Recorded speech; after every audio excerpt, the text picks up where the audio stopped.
Hello बच्चों, आइए देखते हैं प्रश्न दिया है। त्रिभुज का क्षेत्रफल 6, R1 कितना दिया गया 2, यहाँ पे R2 3, R3 6, सबसे बड़े यहाँ पे तथा सबसे छोटे कोण का अंतर होगा।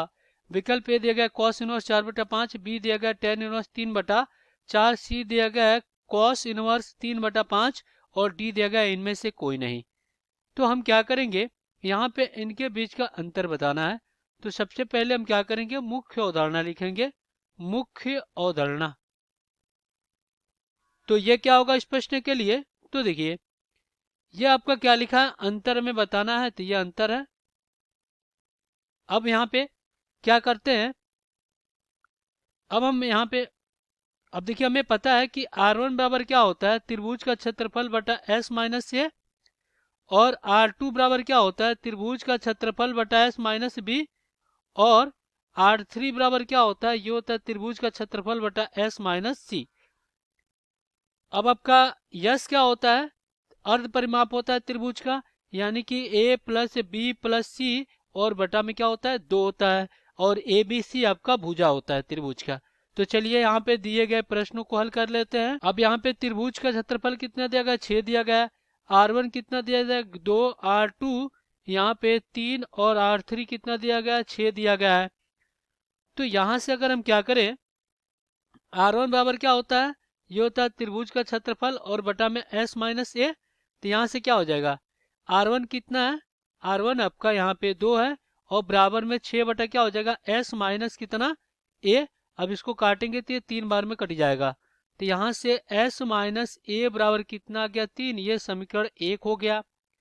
और देखिए यहाँ पे R2 बराबर त्रिभुज का क्षेत्रफल बटा S माइनस बी, तो ये कितना है, ये आपका 3, और बराबर में 6/s माइनस क्या हो जाएगा बी। अब इसको काटेंगे तो ये 2 बार में कट जाएगा, तो s माइनस बी और बराबर में 2, समीकरण कितना हो गया 2 हो गया। अब यहाँ पे R3 बराबर क्या हो जाएगा, ये हो जाएगा त्रिभुज का क्षेत्रफल s माइनस सी, तो यहाँ पे ये कितना है 6, और बराबर में ये भी कितना 6, और बटा में s और माइनस क्या हो जाएगा c, ये 6 से ये 6 कट गया, तो यहाँ से s माइनस सी बराबर कितना आ गया 1, ये समीकरण आपका 3 बन गया। अब हम क्या करेंगे, समीकरण 1 और प्लस कर देंगे 3, समीकरण 1 और 3 को जोड़ देंगे, तो यहाँ पे क्या हो जाएगा, ये हो जाएगा s माइनस ए, और प्लस क्या हो जाएगा s माइनस सी, और बराबर में क्या हो जाएगा हो गया। अब यहाँ से क्या हो गया, ये 2s माइनस बाहर लेंगे, a प्लस सी बराबर कितना हो जाएगा 4। अब यहाँ पे देखिए 2s क्या होता है, ये होता है त्रिभुज का परिमाप होता है, s बराबर a प्लस बी प्लस सी, ये 2s बराबर होता है त्रिभुज का परिमाप। तो यहाँ पे क्या हो जाएगा, a प्लस बी प्लस सी, और माइनस से गुणा कर देंगे, माइनस ए माइनस सी, और बराबर में 4, ये होता है।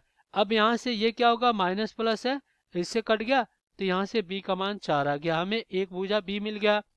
अब हम क्या करते हैं, यहाँ अब हम क्या करेंगे, समीकरण 1 और प्लस क्या कर देंगे 2 कर देंगे।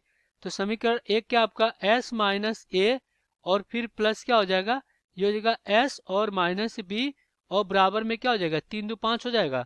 तो यहाँ से ये हो जाएगा 2s माइनस बाहर लेंगे, a प्लस बी, और बराबर में 5, ये 2s क्या है a plus B plus C minus A, अंदर गुणा कराएंगे माइनस ए माइनस बी, और बराबर में 5, ये प्लस माइनस है, ये आपका कट गया, तो यहाँ से c का मान 5 आ गया, ये हमें c का मान मिल गया। अब हम क्या करेंगे, समीकरण 2 और प्लस समीकरण 3, तो यहाँ पे क्या हो जाएगा 2 क्या s माइनस बी, और माइनस प्लस क्या हो जाएगा, जो कि s माइनस सी, और बराबर में 2 1 कितना हो जाएगा आपका 3 हो जाएगा।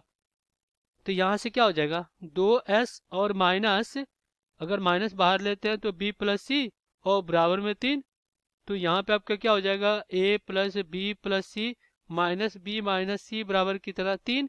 तो यहाँ से ये माइनस प्लस है कट गया, तो यहाँ से a का मान आपका 3 आ गया, ये a का मान आ गया। b का मान कितना आया था 4, और c का मान आया था 5।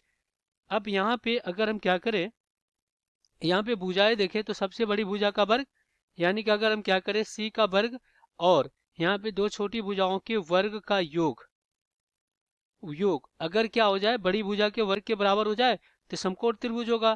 तो यहाँ पे देखा जाए तो 5 का वर्ग बराबर क्या हो जाएगा 3 का वर्ग और प्लस 4 का वर्ग, तो 50 25 और बराबर में 3 त्रिका 9 और 4 चौको 16, तो ये क्या हो गया 25 जोड़ेंगे तो, और ये 25, देखिए दोनों तरफ बराबर आ रहा है, यानी कहेंगे कि यहाँ पे जो त्रिभुज बन रहा है वो समकोण त्रिभुज बन रहा है।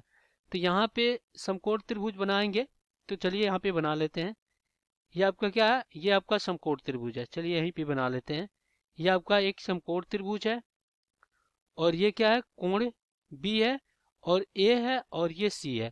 अब देखिए यहाँ पे देखिए ये क्या है, भुजा सी जो 5 है, और ये आपका क्या है 4 है, और ये आपका क्या है 3 है। अब यहाँ पे 90 अंश का कोण बना रहा है। अब देखिए सबसे छोटी भुजा के सामने का कोण क्या होता है, सबसे छोटा होता है, तो यहाँ पे ये कोण थीटा मान लिए। अब देखिए ये सबसे बड़ी कोण हो गई, तो हमसे कह रहा है कि सबसे बड़ी और सबसे छोटी कोण के बीच का अंतर बताइए। तो सबसे बड़ी कोण कितनी हो गई, 90 अंश हो गई। अब सबसे छोटी कोण निकालेंगे, तो यहाँ पे साइन थीटा लगाएंगे, तो साइन थीटा बराबर क्या हो जाएगा, तो लंब कितना है 3 है, ये आपका क्या हो जाएगा लंब हो जाएगा थीटा के सामने की भुजा, और बटा में कर्ण ये हो जाएगा 5 हो जाएगा। तो यहाँ से अगर हम थीटा निकालते हैं, थीटा, तो यहाँ पे क्या हो जाएगा साइन इनवर्स 3/5। अब ये क्या हो गई सब, अब देखिए यहाँ पे सबसे छोटी कोण है, तो सबसे बड़ी कोण क्या हो जाएगी, सबसे सबसे बड़ी कोण, सबसे बड़ी कोण आपका हो जाएगा 90 अंश का, सबसे बड़ी कोण 90 अंश का हो जाएगा क्योंकि समकोण है। और सबसे छोटी कोण क्या हो जाएगा, सबसे छोटी कोण, और सबसे छोटी कोण क्या हो जाएगा, छोटी, ये हो जाएगा आपका थीटा बराबर साइन इनवर्स 3 और बटा में 5। अब दोनों का अंतर निकाले, दोनों का अंतर, तो दोनों का अंतर क्या हो जाएगा, ये 90 अंश और माइनस क्या हो जाएगा, ये हो जाएगा साइन इनवर्स 3 और बटा में 5। अब देखिए प्रतिलोम त्रिकोणमिति फलन से हमें पता है कि साइन इनवर्स थीटा और प्लस कॉस इनवर्स थीटा बराबर कितना होता है, ये पाई/2 होता है। तो इस प्रकार से ये क्या हो जाएगा 90 अंश माइनस क्या हो जाएगा साइन इनवर्स 3/5, ये किसके बराबर हो जाएगा, ये होगा कॉस इनवर्स 3/5 के बराबर। तो यही क्या हो जाएगा, दोनों के बीच का अंतर हो जाएगा। विकल्प में देखते हैं कौन सा विकल्प सही होगा यहाँ पे, तो आप देख लीजिए यहाँ पे विकल्प सी सही हो जाएगा। आशा करते हैं बच्चों ये प्रश्न आपको समझ में आया होगा। धन्यवाद।